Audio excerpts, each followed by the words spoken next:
Hi, I'm Liz, and how did I become a writer? Frankly, it's because I was really bad at stripping. Just kidding.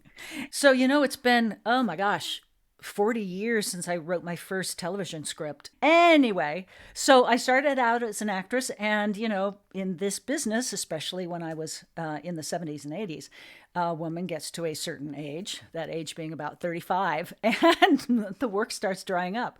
And so I went into, I'd always written, I was always writing stuff. My first screenplay I wrote in seventh grade, and it starred me and John Wayne. So I've been writing for a long time, and I've always loved it.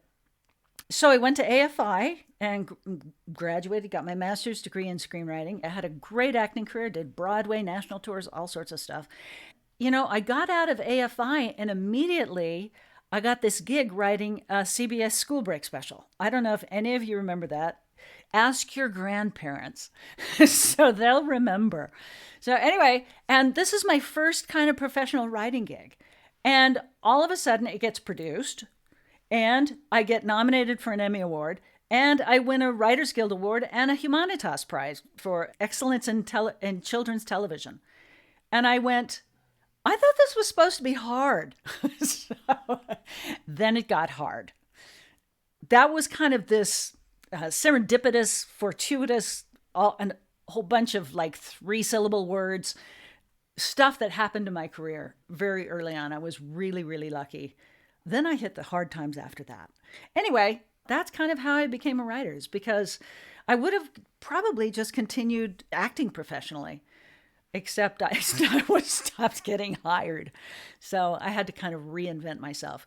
And if you're in this business long enough, you'll find that you reinvent yourself every 5 years, 5 to 7 years, simply because it's the nature of the business. And the business is changing so fast now. Back in the day, in the 70s and 80s, technology was, oh, look, we have color film now. We have CDs now. The big thing back in the 80s was cable television. But everything that was created for cable television was still done in the old fashioned way, just everything analog.